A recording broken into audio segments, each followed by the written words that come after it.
தற்போது பார்த்தீங்க அப்படின்னா, இஸ்ரேல், அமெரிக்கா பார்க்கும்போது ஈரான் மீது தொடர்ந்து தாக்குதலை நடத்தி வந்துட்டுருக்காங்க.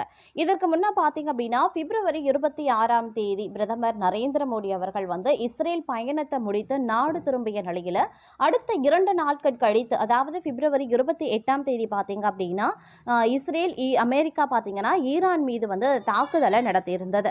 இந்த விஷயத்துல ஈரான் மீது இணக்கம் காட்ட இந்தியா தாமதித்திருக்காங்களா அப்படின்ற கேள்வி தற்போது எழப்பட்டிருக்கிறதுங்க. இது குறித்த விரிவான தகவலோடு இன்னும் பரபரப்பான உலக செய்திகளை நீங்க தெரிந்த பலன் பெற வீடியோவை ஸ்கிப் பண்ணாம கடைசி வரைக்கும் பாருங்க. வீடியோக்குள்ள போகிறதுக்கு முன்னாடி இது வரைக்கும் நீங்க நம்ம சேனலை சப்ஸ்கிரைப் பண்ணல அப்படின்னா உடனே சப்ஸ்கிரைப் பண்ணிக்கோங்க. அப்படியே பக்கத்தில் இருக்கக்கூடிய நோட்டிபிகேஷனுக்கான பெல் பட்டனையும் பிரஸ் பண்ணிக்கோங்க. சரி நேயர்களே, வாங்க வீடியோக்குள்ள போகலாம். பிப்ரவரி 26ஆம் தேதி பிரதமர் நரேந்திர மோடி இஸ்ரேல் பயணத்தை முடிச்சுட்டு இந்தியா திரும்பியிருந்தார். அதற்கு 2 நாட்கள் கழித்து பிப்ரவரி 28ஆம் தேதி இஸ்ரேல் மற்றும் அமெரிக்கா ஈரான் மீது தாக்குதல் நடத்தியிருந்தாங்க. இஸ்ரேலும் அமெரிக்காவும் நடத்திய தாக்குதல்களுக்கு பிறகு அமெரிக்காவின் இராணுவ தளங்கள் இருக்கக்கூடிய வளைகுடா நாடுகளை ஈரான் தாக்கியிருந்தது. இஸ்ரேல், அமெரிக்கா, ஈரான் இடையிலான போரின் முதல் 2 நாட்களில் இந்தியா 2 அறிக்கைகளை வெளியிட்டிருந்தாங்க. ஒன்றில் மோதல் குறித்து கவலை தெரிவித்திருந்தது, மற்றொன்றில் பிரச்சனையை தீர்க்க உரையாடல் நடத்த வேண்டும் அப்படின்னு அழைப்பு விடுக்கப்பட்டிருந்தது. தனியே வெளியிடப்பட்ட மற்றொரு அறிக்கையில் பிரதமர் மோடி ஐக்கிய அரபு எமிரேட்ஸ் மீது ஈரான் நடத்திய தாக்குதலை கடுமையாக கண்டித்தார் என்றும் அந்த நாட்டுடன் இந்தியா நிற்கிறது என்றும் தெரிவிக்கப்பட்டிருந்தது. ஆனால் ஈரான் மீது இஸ்ரேல் மற்றும் அமெரிக்கா நடத்திய தாக்குதலை இந்தியா வெளிப்படையாக கண்டிக்கல. மார்ச் 12ஆம் தேதி இந்தியா மற்றும் ஈரான் வெளியுறவுத்துறை அமைச்சர்கள் மீண்டும் பேச்சுவார்த்தை நடத்தினாங்க. இருப்பினும் ஈரானுடன் இணக்கம் காட்ட இந்தியா தாமதித்து விட்டதா அப்படின்ற கேள்வியும் எழுப்பப்படுகிறது. இந்திய வெளியுறவு செயலாளர் விக்ரம் மிஸ்ரி இரங்கல் புத்தகத்தில் ஒரு செய்தியை எழுதினார்.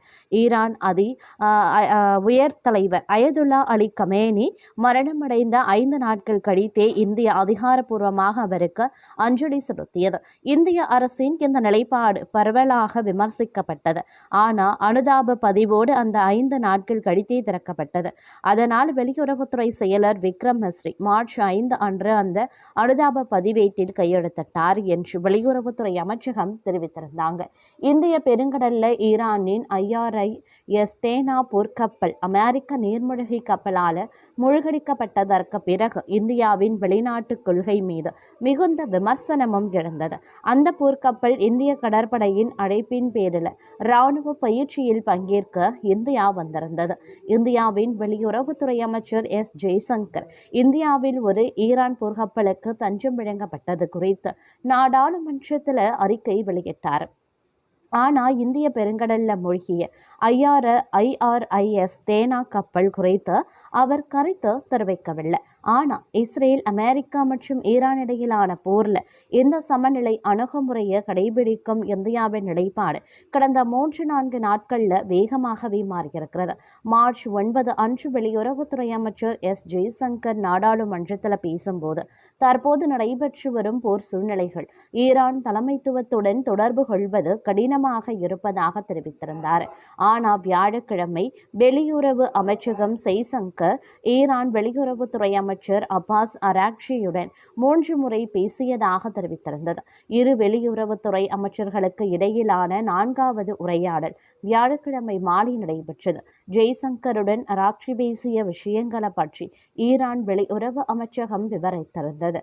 அதனைத் தொடர்ந்து மார்ச் 12 அன்று பிரதமர் நரேந்திர மோடி ஈரான் அதிபர் மசூத் பெஷிக்ஷியானியுடன் தொலைபேசியில் பேசியிருந்தார். உரையாடல் மூலம் ஈரான் போருக்கு விரைவில் முடிவு காண வேண்டிய அவசியத்தை அவர் வலியுறுத்தினார். ஈரான் மற்றும் வளைகுடா நாடுகளில் வசிக்கக்கூடிய இந்தியர்களின் பாதுகாப்பு குறித்து இருவரும் கவலை தெரிவித்திருந்தாங்க. ஈரான் அருகில் இருக்கக்கூடிய கடற்பரப்பு வழியாக எண்ணெய் மற்றும் பிற பொருட்கள் பாதுகாப்பாகவும் தடையின்றியும் கொண்டு செல்லப்பட வேண்டியதற்கான தேவையையும் அவர்கள் வலியுறுத்தியிருந்தாங்க. இந்திய வெளியுறவு அமைச்சகத்தின் தகவல்படி இரு தலைவர்களும் தொடர்ந்து தொடர்பில் இருக்க ஒப்புக்கொண்டிருந்தாங்க. இதற்கு பிறகு ஹர்முஸ் நீரிணை வழியாக செல்லும் இந்திய கொடியுடன் இயங்கும் கப்பல்களுக்கு பாதுகாப்பான பயணத்தை வழங்க ஈரான் ஒப்புக்கொண்டதாக செய்திகள் வெளியாகியிருந்தது. ஆனால் இன்னும் ஆரம்ப கட்டத்தில் தான் இருப்பதாக கூறி அது குறித்த கருத்து தெரிவிக்க இதை இந்திய வெளியுறவு அமைச்சகம் மறுத்துவிட்டது. இந்த விஷயத்தை பற்றி ஈரான் வெளியுறவுத்துறை அமைச்சர் அப்பாஸ் அராக்ஷியுடன் ஜெய்சங்கர் பேசியதாக கூறப்படுகிறது. வியாழக்கிழமை இரவு ஈரான் வெளியுறவுத்துறை அமைச்சர் அராக்ஷியுடன் பேசியதாக வெள்ளிக்கிழமை மார்ச் 13 பிற்பகல்ல வெளியுறவுத்துறை அமைச்சர் ஜெய்சங்கர் ட்விட்டர்ல மீண்டும் பதிவிட்டார். அவர்கள் இருதரப்பு விவகாரங்கள் மற்றும் பிரிக்ஸ் தொடர்பான விஷயங்களை பற்றி பேசியதாக அவர் குறிப்பிட்டிருந்தார். இந்தியா ஈரான் வெளியுறவுத்துறை அமைச்சர்கள் இடையிலான உரையாடல் குறித்து ஈரான் வெளியுறவு அமைச்சகமும் ட்விட்டர்ல பதிவு செய்திருந்தது. அந்த பதிவில் ஈரான் வெளியுறவுத்துறை அமைச்சர் சையது அப்பாஸ் அராக்ஷி இந்திய வெளியுறவுத்துறை அமைச்சர் ஜெய்சங்கருடன் நடந்த உரையாடலில் ஈரான் மீது நடத்தப்பட்ட இராணுவ தாக்குதல்களை பிராந்திய மற்றும் சர்வதேச அமைப்புகள் கண்டிக்க வேண்டும் அப்படின்னு வலியுறுத்தியதாகவே கூறப்பட்டது. பலதரப்பு ஒத்துழைப்பை முன்னேற்றும் ஒரு முக்கிய தளமாக பிரிக்ஸ் அமைப்புக்கு தனித்துவமான முக்கியத்துவம் இருக்கிறதாகவும் தற்போதைய சூழ்நிலையில் பிராந்திய மற்றும் உலகளாவிய நிலைப்புத்தன்மையை உறுதிப்படுத்துவதில் அந்த அமைப்பின் பங்கு மிகவும் முக்கியமானது என்றும் அவர் கூறினார். இந்தியா திடீரென ஈரானுடனான உறவுல நெருக்கம் காட்டுகிறது. ஈரான் பக்கம் நிற்க இந்தியா தாமதித்து விட்டதா அப்படின்ற கேள்விகளும் எடுக்கின்றன. எதிர்கட்சிகளும் பல முக்கிய வெளிநாட்டு கொள்கை நிபுணர்களும் ஈரான் குறித்து இந்தியா எடுத்திருக்கக்கூடிய நிலைப்பாட்டை விமர்சனமும் செய்திருந்தாங்க. ஆனா கேள்வி என்ன அப்படின்னு பார்த்தீங்கன்னா, இந்த போரில் இஸ்ரேல், அமெரிக்கா அல்லது ஈரான் ஆகியவற்றில் எதன் பக்கமும் இந்தியா எளிதாக நிற்க முடியுமா? இந்த கேள்விக்கு பதிலளித்து இந்தியாவின் உலகம் இதழின் ஆசிரியரும் ஷிவ் நாடார் பல்கலைக்கழகத்தின் கௌரவ பேராசிரியருமான ஹாப்பிமோன் ஜேக்கப், ஈரான் தொடர்பான இந்த போரில் இந்தியா எந்த ஒரு தரப்பையும் முழுமையாக ஆதரிக்க முடியாது என்பது ஆரம்பத்திலேயே தெளிவாகவே இருந்தது. இஸ்ரேல் மற்றும் அமெரிக்காவின் பக்கம் இந்தியா நின்றார். ஈரான் நாட்டில் இருக்கக்கூடிய தற்போதைய ஆட்சியுடன் இந்தியாவின் உறவுகள் கடுமையாக பாதிக்கப்படும். இந்தியாவுக்குள் அரசின் நிலைப்பாட்டை கடுமையாக விமர்சிப்பார்கள். ஈரானுக்கான ஆதரவு கணிசமாக அதிகரிக்கும் அப்படின்னு சொல்லியிருந்தார். மேலும் பேசிய ஹாப்பிமோன் ஜேக்கப், இஸ்ரேல் மற்றும் அமெரிக்கா பக்கம் இந்தியா நின்றால் அது மத்திய கிழக்கில் ரஷ்யா மற்றும் இந்தியாவின் நலன்களுக்கு இடையே முரண்பாட்டை உருவாக்கக்கூடும். மறுபுறம் ஈரான் மீது நடத்தப்பட்ட தாக்குதலை இந்தியா கண்டித்தால் இஸ்ரேல் மற்றும் அமெரிக்காவுடனான உறவுகள் பாதிக்கப்படும்.